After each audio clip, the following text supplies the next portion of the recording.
Novel محبت سے خدا تک کا سفر، تحریر مہوش صدیق، قسط نمبر 41۔ ولید بھائی، اب تو آپ مجھ سے ناراض نہیں ہیں نا؟ اس دن کے بعد شیزا بھابھی نے اسے ازحد مخاطب کیا، کیونکہ ولید کی باتوں نے ہی انہیں حقیقت کا آئینہ دکھلایا تھا۔ اس کے بعد ہی تو انہیں یہ خوشی نصیب ہوئی۔ اس نازک لمحے میں وہ اپنے اس مہربان کو کیسے بھول سکتی تھی؟ نہیں تو بالکل بھی نہیں۔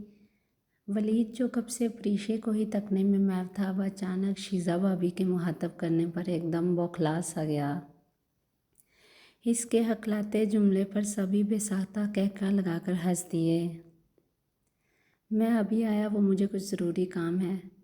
سب کی نظروں کا مرکز خود کو بنا دیکھ ولید نے وہاں سے اٹھنا ہی مناسب سمجھا، کیونکہ وہ اچھی طرح جان گیا تھا اس کے بے خودی کے عالم میں پریشے کو دیکھنے کی وجہ سے یہ سب ہوا، اور اب یہ سب مل کر اس کی ٹانگ کھینچ رہے ہیں۔ ولید کے ہڑبڑانے کے انداز میں اٹھنے پر ایک بار پھر سب کا برجستہ قہقہ گونج اٹھا۔ بھابھی، میں نماز پڑھنے جا رہی ہوں، ابھی تھوڑی دیر میں آتی ہوں۔ سب کے چہروں پر رقص کرتی معنی خیز مسکراہٹ نے پریشے پر حقیقت عیاں کر دی، اس لیے وہ بھی نروس انداز میں ہاتھ مسلتی واپس اپنے روم میں چلی گئی تھی۔ ولید کے بارے میں سوچتے ہی اس کا دل تیزی سے دھڑکنے لگا۔ کچھ دیر بعد وہ اپنی بے قابو دھڑکنوں کو سنبھالا دیتی واش روم میں وضو کرنے چلی گئی۔ اذلان اس وقت جے ڈی، زمان اور زیان کے ساتھ کھڑا باتوں میں مصروف تھا۔ شفا کو ایک میڈیکل اسائنمنٹ پورا کرنے کے لیے فوراً ٹور پر جانا تھا، اس لیے ایان آج کی تقریب میں شرکت نہ کر سکا۔ اگر وہ دونوں اس وقت پاکستان میں ہوتے تو ہر صورت عفان اور فاطمہ کے ریسیپشن کی تقریب کا حصہ بنتے۔ اس کی نگاہیں بار بار زینی کی طرف اٹھ رہی تھیں، کیونکہ وہ پچھلی بار کی گئی غلطی دہرانا نہیں چاہتا تھا۔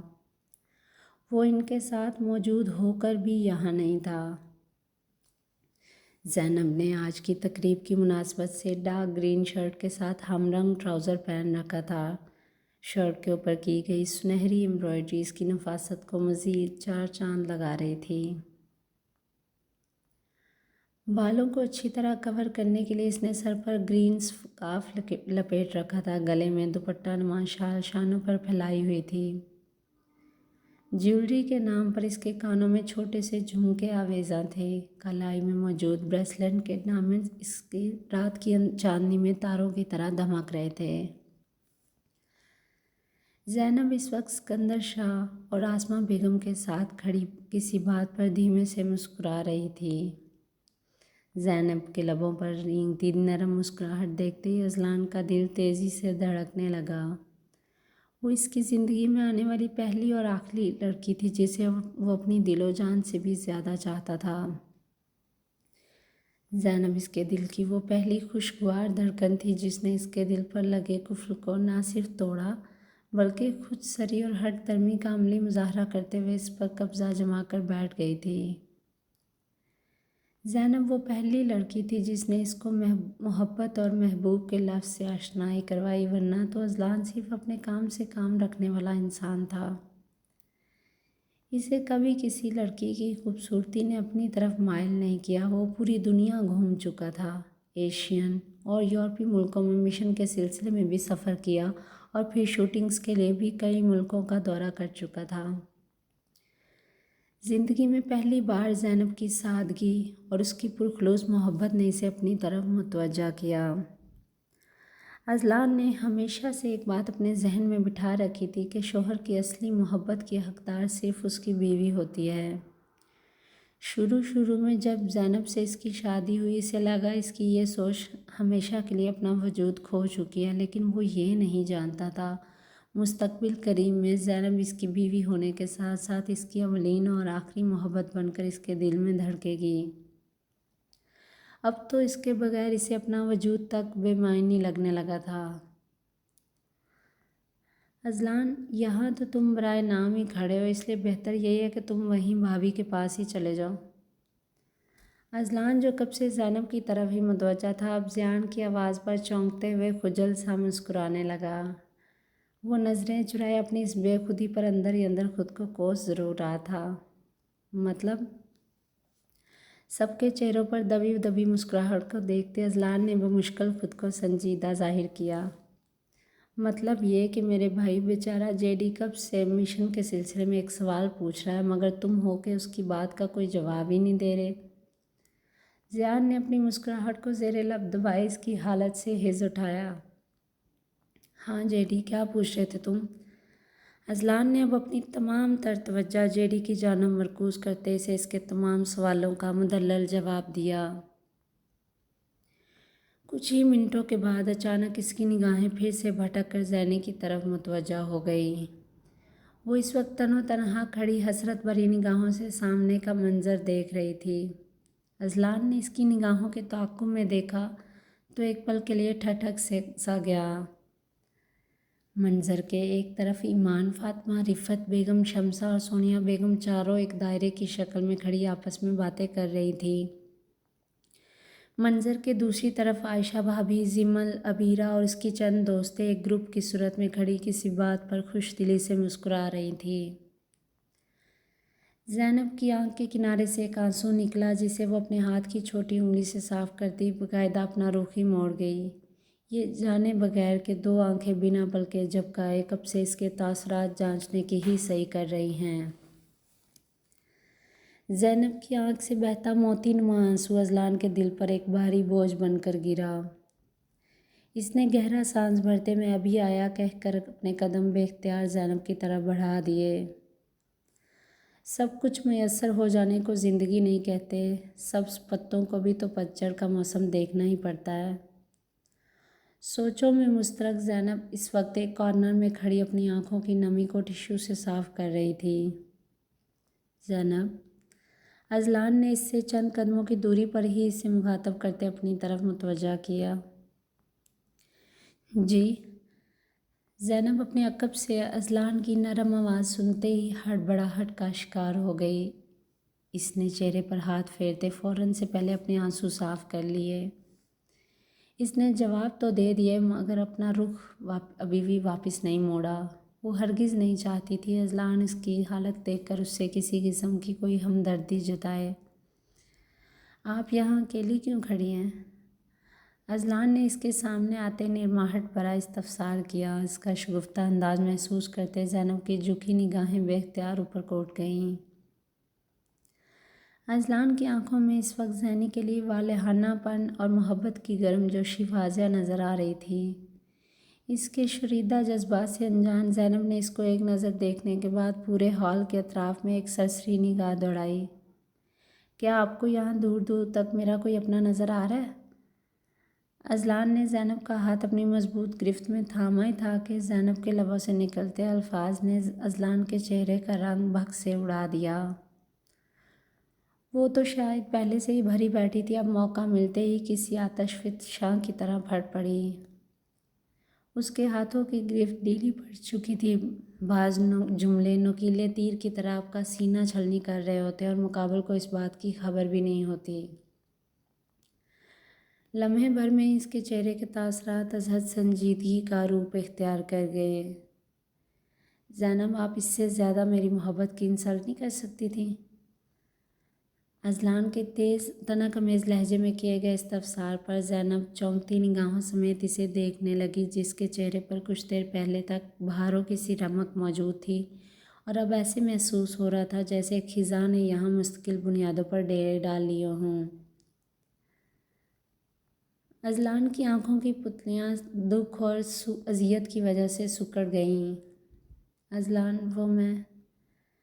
زینب کو فوراً شرمندگی نے آن گھیرا۔ اس کے لبوں میں ہلکی سی جنبش پیدا ہوئی۔ وہ اس کو بتانا چاہتی تھی کہ وہ اس وقت اپنے پیرنٹس اور قریبی رشتوں کو بہت زیادہ یاد کر رہی ہے۔ وہ نہیں جانتی تھی اس کا کہا گیا جملہ ایک نشتر کی طرح اذلان کا سینہ چھلنی کر دے گا۔ اذلان کا دل اپنی شوریدہ دھڑکنوں پر لعنت بھیج کر انہیں خاموش کروانا چاہتا تھا۔ وہ اپنے جذبات پر بند باندھے انہیں ایک حد میں مقید کرنا چاہتا تھا مگر مکمل طور پر بے بس دکھائی دیا، اور وہ کرتا بھی کیا؟ آج تک دل کے آگے کسی اور کی حکمرانی چلی ہے کیا؟ اذلان نے اسے کچھ کہنے کے لیے اپنے لب وا کرتے دیکھا تو اپنا ہاتھ اوپر اٹھایا اسے مزید بولنے سے منع کر دیا۔ زینی اذلان کا اشارہ سمجھتی اپنا سر شرمندگی کے مارے مزید نیچے جھکا گئی۔ میں مانتا ہوں زینب، میری بارہا کوششوں کے باوجود بھی آپ نے میری پرخلوص محبت پر کبھی یقین نہیں کیا۔ آپ کو میرے جذبات ایک جھوٹ کے علاوہ کچھ نہیں لگتے۔ اذلان کا انگ انگ اس کے قرب کا ساتھ دے رہا تھا۔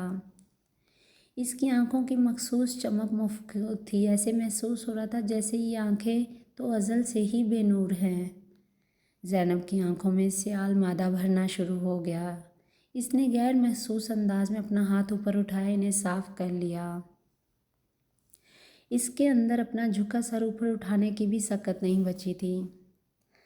آپ کو لگتا ہے جو آپ سوچ رہی ہیں صرف وہی صحیح ہے، اور جو آپ نے کیا صرف وہی درست ہے، بھلے ہی وہ آپ کی کسی سے محبت ہو یا پھر نفرت۔ اذلان خشک لہجے میں گویا ہوا، اس کے چہرے کے تاثرات اسپاٹ لگ رہے تھے۔ اذلان میری بات، زینب نے بڑھائی آواز میں گویا ہوتے مداخلت کی۔ زینب، میں نے آپ سے کتنی بار کہا ہے جب میں بات کر رہا ہوں تو مجھے بار بار انٹرپٹ مت کیا کریں پلیز۔ اذلان نے دھیمے مگر چپتے لہجے میں اسے خاموش کروا دیے۔ اس کے چہرے پر خفگی کے آثار نمایاں نظر آنے لگے۔ میری محبت پر تو آپ کو سرے سے یقین ہی نہیں ہے، اس لیے میرا آپ کے اپنوں میں شمار ہونے کا تو سوال ہی پیدا نہیں ہوتا۔ اذلان کا تیر برساتا لہجہ زینی کے دل کو لہو لہان کر رہا تھا۔ اس کی آنکھیں تواتر سے آنسو بہا رہی تھیں۔ لیکن باقی سب، ان کا کیا آپ کو میرے گھر والوں کی محبت پر بھی کوئی شک ہے؟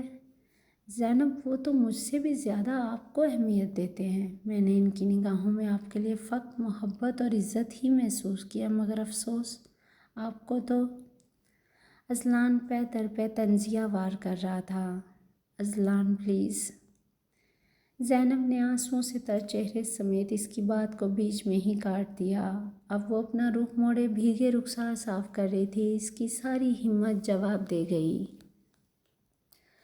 اذلان نے اسے تعصب بھری نگاہوں سے دیکھنے کے بعد اپنے بوجھل قدم آگے بڑھائے تھے کہ زینب کی بھرائی آواز نے اس کے قدم پھر سے اپنے قوی حصار میں جکڑ لیے۔ میں بہت بری ہوں اذلان، کسی کی محبت ڈیزرو نہیں کرتی۔ زینب کے آنسو پلکوں کی باہر دوڑتے اس کے رخساروں کو پھر سے نمی کا شکار کر گئے۔ آپ اس دن مجھ سے پوچھنا چاہتے تھے نا کہ میں جاوید بھائی کی شادی کا فنکشن اٹینڈ کیے بنا واپس کیوں آ گئی؟ زینب نے اسے ایک نظر بھر کر دیکھا اور پھر اپنا سر واپس نیچے جھکا لیا۔ اذلان اس کی بات کا جواب پہلے سے ہی جانتا تھا، لیکن پھر بھی خاموش رہا۔ اذلان زینب سے بھلے کتنا ہی ناراض کیوں نہ ہو، اس کی آنکھ سے گرتا ایک آنسو بھی اس کے دل کی دنیا کو تہوالہ کر کے رکھ دیتا تھا۔ میں ایسی بد نصیب لڑکی ہوں اذلان، جس کے پیرنٹس اس کو اتنا مہینوں ملنے کے باوجود ایک منٹ کے لیے بھی اس کا چہرہ اپنے سامنے برداشت نہیں کر پائے۔ اذلان زینب کی اندرونی حالت سے بخوبی آگاہ ہونے کے باوجود چپ سادے اس کے سامنے کھڑا ہوا تھا۔ وہ اس کی ہر ایک بات انعماق سے سن رہا تھا۔ وہ چاہتا تھا زینب اپنے دل کی بات اس سے شیئر کرے، بھلے ہی آنسوؤں کے ذریعے سے، لیکن اس کے دل کا غبار باہر نکل آئے اور اس کے دل کا بوجھ ہلکا ہو جائے۔ کچھ تکالیف کا اثر بھی آسمان پر پھیلتی راحت کی سیاہی کی مانند گہرا ہوتا ہے۔ جب تک یہ پورے وجود کو اپنی تاریکی کا نشانہ نہیں بنا لیتی، تب تک سورج خوشی کی نوید کو طلوع ہونے کا راستہ نہیں دیتی۔ اذلان، وقت گزرنے کے ساتھ ساتھ میرا ہر خدشہ درست ثابت ہو رہا ہے۔ ایک ایک کر کے سارے رشتے ناطے میرے ہاتھ سے چھوٹتے جا رہے ہیں۔ اپنے قریبی رشتوں کو کھو دینے کا ڈر اس کے حواسوں پر بری طرح قابض ہو چکا تھا۔ خوف کا عنصر اس کی آواز کی لرزاہٹ میں بھی واضح نظر آنے لگا تھا۔ زینب، آپ… اذلان نے اس کے وجود کو کپ کپاتے دیکھا تو اس کا ہاتھ تھامے نرمی سے سہلانے لگا۔ زینی کی ہتھیلی برف کی مانند ٹھنڈی پڑ چکی تھی۔ یہ سب جو ہو رہا ہے میرے ساتھ، یہ اپنے ماں باپ کا دل دکھانے کی سزا مل رہی ہے مجھے۔ اذلان، میں نہیں چاہتی میرے باقی ماندہ رشتے بھی میرا ساتھ چھوڑ دیں، اس لیے بہتر یہی ہے کہ میں ہی یہاں سے چلی جاؤں۔ کم از کم میرے پاس یہ رشتے تو باقی رہیں گے نا۔ اذلان، اب مجھ میں اور رشتے کھونے کی ہمت نہیں بچی۔ زینب سکندر شاہ سمیت گھر کے تمام افراد کو ایک نظر دیکھتی دھیمے لہجے میں گویا ہوئی۔ اس سے پہلے کہ اذلان اسے کچھ کہتا، اس کے فون پر کسی کی کال آنے لگی۔ اذلان کو بات کرتے دیکھ بے بسی کے عالم میں زینب نے اپنا ہاتھ اذلان سے چھڑوایا اور اپنی آنکھوں کی نمی کو ہتھیلی سے صاف کرنے لگی تھی۔ لمحے بھر کے توقف کے بعد وہ اپنے شکستہ قدم آگے بڑھائے وہاں سے جانے ہی لگی تھی کہ سامنے نظر آنے والی شخصیت نے اس کے رونگٹے کھڑے کر دیے۔ اس کو اپنی طرف قدم بڑھاتا دیکھ زینب کے قدم بے اختیار لڑکھڑا سے گئے۔ جامد آنکھیں مقابل کے وجود پر ہی گڑی ہوئی تھیں۔ اس کے وجود پر ایک لرزہ سا طاری ہو گیا۔ وہ بنا مڑے بے اختیار 2 قدم پیچھے کھسکی اور ڈر کے مارے اذلان کا ہاتھ اپنی مضبوط گرفت میں تھام لیا۔ رخ موڑے کھڑا اذلان اپنے ہاتھ میں موجود زینب کے ہاتھ کو دیکھتے ایک پل کے لیے چونک سا گیا۔